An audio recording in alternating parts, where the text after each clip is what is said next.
Welcome back to the Real Estate 401k Show. I'm your host, Mike Weinstein, alongside Justin Frederick and Ryan Gerdes down at the end. Just text the word qualified to 623-AZ-RECON. That's qualified to 623-AZ-RECON, or just type the word qualify in the comment section. I think for all of us in this industry, we have conversations with buyers of here are the list of things not to do before you close on the house. And we all have these crazy stories, and I'll start. And this is, I was new. I mean, I was probably 2 years into this business, and I was working with a buyer. She had a out-of-state husband working in California, and so we shopped around, gazillion houses, and we settled one on in El Mirage, and got the contract accepted, got through the inspection period, everything. And like 3 or 4 days prior to the close of escrow, she calls me and she says, Mike, she goes, just out of curiosity, in those conversations, never, that's not a good start to a conversation. Mm-mm. She goes, what happens now? Because my husband just quit his job. And I'm like, he couldn't hold off for 3 to 4 days. And I was new, so I didn't know what I was doing. And that's when I learned and understood. And at that time, of all people, my wife was my loan officer. I don't know if you knew that. Yeah, I did know that. Yeah. So she was doing the loans. And she's like, yeah, she goes, this is bad. She goes, they're going to do a last minute job verification. And the employer is going to come back and say, hey, he quit his job. And the deal is just dead in the water. And so it's just, I learned a valuable lesson. Just tell people, don't change employments, don't quit your job, don't do anything.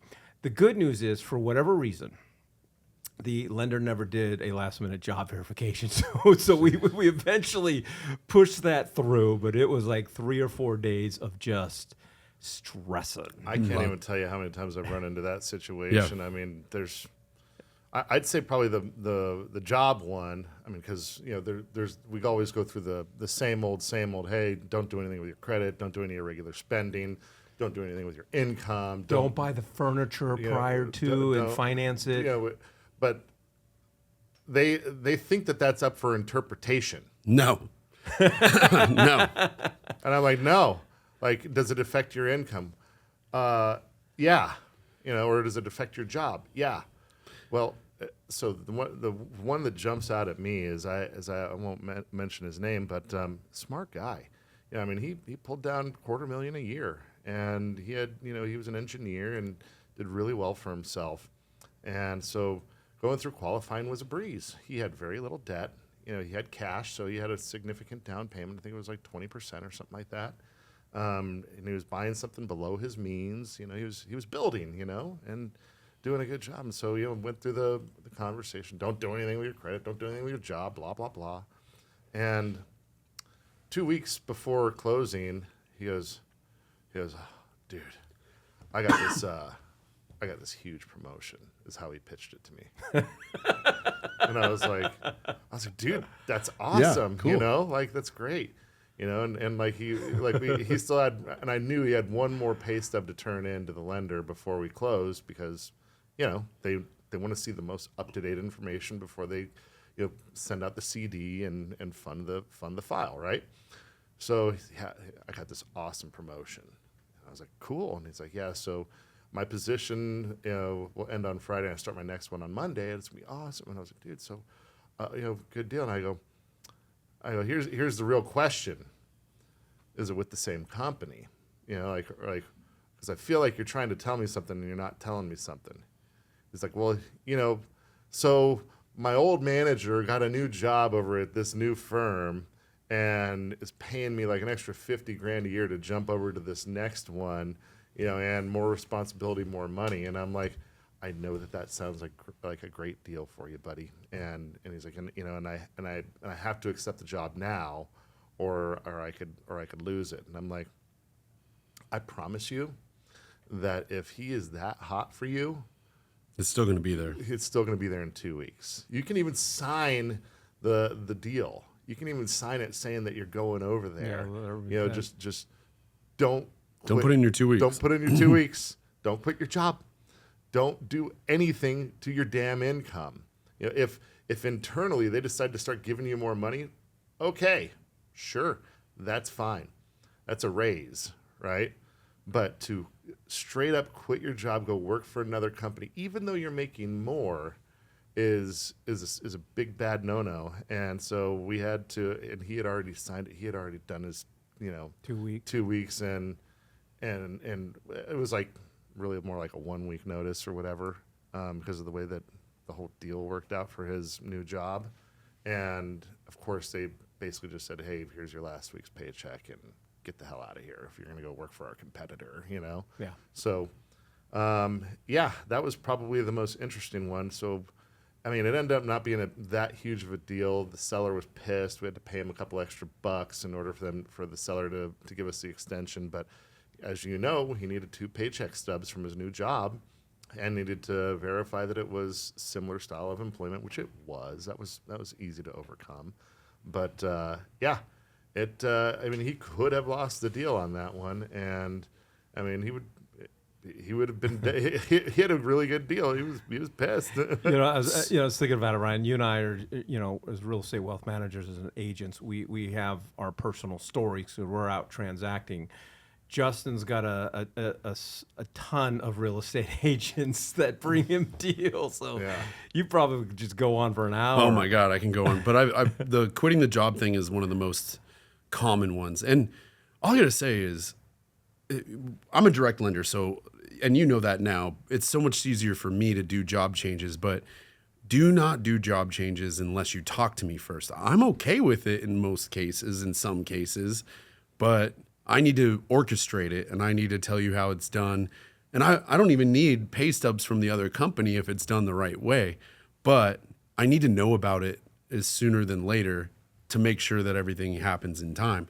And if you're a commissioned employee, you're not moving jobs. If you receive a ton of overtime, you're not moving jobs. If we have, we're pushing high debt to income ratios, we're not moving jobs. I just need to talk it through with you. But yeah, one of the times, best story that I have is I had a guy that we had started talking to probably two years prior to getting under contract, credit repair and saving up down payment. Okay, him and his wife, they fought hard. He'd been like recovering from things, and we're getting closer to closing. They were under contract, right? And we had everything approved. He decided to take their down payment to the casino, I've heard that. I've been through that one before. and he lost all of it. All of it. All of it. Oh, he lost everything. And he called me after the full bender, hadn't been to sleep, and said, "What do I do?" And I said, You're screwed. I don't know, man. But talk to the I knew. Department of I mean, Education. after 2 years of being in contact with him, I knew what his wife was going to be like, because she put the effort into making sure that he wasn't going to do something like that over that period of time. Might have been better that they didn't close on the house. 100%, 100%. But it could have been really good for her, and their children. For sure. And Well, you know what I mean. yeah. I've had people buy extravagant vehicles Yep. before closing, and they're like, "Oh yeah, no big deal. I just traded in my old car, which my payment was $150 a month. I got this brand new Jeep. It's $1,000 a month payment." They don't understand. Well, I only borrowed $50,000. Well, your payment's $1,000 a month. We calculate debt to income ratios based on your monthly payment. Have you ever had a loan actually make you physically cry? Nothing. They make me. I've had them make me sick. I was working with this lady, and she had her own loan officer that she'd been working with, and this was prior to knowing you. Yeah. And they had been working for years on her credit because she was just tight on everything. Needed to save up the down payment. Needed to get this off the credit report, and so forth. So we got her qualified barely, and we're just hanging on to this. And so she makes an auto payment, and then assuming that that they're not going to look at her credit report again. Seen this one And before. so decides to skip on purpose. It wasn't like, oh, I forgot. Skip the next car payment. This lender, and he was a dude, and he called me, dude, and he was in tears. Like, I cannot believe this. And I've been working with this lady and so forth. And I'm like, are there any options? He goes, we're done. Yep. And he goes, I am never going to talk to her again. And I didn't talk to her again because, I'm not going to go. I'm Yep. not going to Yeah. go through that again. But she's just like, she just wanted to save some money for furniture. So she just decided to skip a car loan. I'm like, okay, so you got new furniture, and then they repo Where are you your gonna put it? car. Yeah. What Where are you gonna what put are it? you going to do? Yeah. Yeah, I had story. one real recent that was a good one. Guy, they just sold their home on the East Coast, New Jersey. Moved out here, rented an Airbnb. He knew from instructions from us what all needed to be paid off, and basically it was everything. The check got deposited in his account. Him and his wife had separate accounts. We're under contract. We're moving forward. We're waiting to do the rescore for that. We had a longer close of escrow, but then it started coming up to us like, "Hey, we got the updated bank statement." We're like, "Where's all the money? Where's all the money?" We're like, "Did you already submit payments to all these companies?" No, I haven't submitted payments to them. Well, are you going to do that? Because that's part of the I even deal. put on the pre-qualification. Subject to paying off all debts, and thank God I did that. He ended up blowing about $80,000. We still don't know what it was, but him and his wife aren't together anymore. Yeah, that happens. And then so here's another one where it's kind of like it again up to interpretation, right? When we said don't do anything with your credit. So I had one, and I said, don't buy a car. Don't, I know that you want to do new appliances. I know that you have furniture in the horizon. I was like, just make do with what you got until we close. And then after that, you can go Do whatever buck you wild. want. Because especially for him, he had a lot of mattress money, and so, which obviously we can't use in the banking world. So, But he could have bought those appliances cash. right. So, but, he wasn't thinking. He walks into this, whatever American Furniture Warehouse. We'll whatever give it you was. 10% off. And 0% interest. Yeah. He's like, so why wouldn't I just do 0% interest? And I'm just like, I agree. You do it after we close. And so what he says is, well, I didn't buy it yet. All I had to do was just sign their, whatever thing, and then give him $500, which the $500 wasn't a big deal because he had more than enough money to close above and beyond $500. And so all I had to do was just give him $500, and then they knew that I was going to get the furniture and whatnot, 5 days after close, and then that's when the payments would start. And I was like, that's not how it looks on a credit report, dummy. The moment that you sign that commitment letter, it is now a debt on your credit report. And so we had to go over there and pull all kinds of rabbits out of the hat in order to get it completely scrubbed off. He had to go and pay a cancellation fee or forego the $500 or something like that. And then, they had a handshake deal that when he came back that, they would give him the same deal or whatever. And I'm just like, dude, don't touch your credit. If you have to put down your social security number, if you have to put down your date of birth and your name, and that pedigree for lending, then you are touching your credit. Don't do it. I mean, there's chances are good it would still keep everything in line and whatnot, but you have a chance of damaging it. You have a chance of, but just have the conversation with the lender. Some people come to me and they're like, I want to buy furniture. Well, your debt to income ratio is fine. Great. Are you going to use a current credit card or are you going to go get a new credit card? Because they're going to offer you a ridiculous 0% maybe for 24 months. Yeah.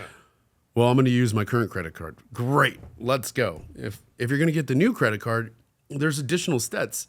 Even if your credit is in good shape or your debt to income ratio, I'm going to have to get all the paperwork of the terms of that loan. I'm going to have to order a credit supplement, which costs money, to find out what you borrowed and what that monthly payment's going to look like. We're going to have to re-underwrite it. So it can cause delays as well. I mean, sometimes it's not completely going to damage you, but it does cause delays. Just have the conversations with us up Even front. getting the credit pulled. Yeah, I don't like that either. From a then, different type of entity. then I have to have another letter. What did you get your credit card or credit report pulled from? I got to send it back to underwriting. So that's days off the table right there. Well, and but I think the good part of that story was he called you. Yeah. I mean, how many times have I called you and go, Yeah. hey, we're thinking about doing this. We're thinking Yeah. about doing It's that. the right thing to This do. is our timeline for our next acquisition. You're talking about the guy that gambled everything away that called me? Or you're talking No. about the credit card? Yeah. You know, yeah. and we have those conversations all the time. That's the best thing you can do. Have that relationship with the lender. Tell me everything. I will. You gotta find out. Yeah. I will lay out everything the way it needs to be laid out for the underwriter. But you got to tell me everything when it comes to your finances. And one of these days, I'm going to be working on buying a house. I'm going to get a call from Justin. He goes, "You bought a boat? A fishing boat?" I'm like, that might be the one to pull it that might be where I fall down. because you're not pulling it with your Acura No. or your Infinity. Yeah. Yeah. All right. Well, there you have it. If you got questions about if you're in the buying process or you got questions about making changes, employment changes prior to close of escrow or prior to even looking at homes, Justin's team is probably the best group to reach out to and have a conversation with. All you got to do is text qualify to 623-AZ-RECON. That's qualify to 623-AZ-RECON, or just type qualify in the comment section.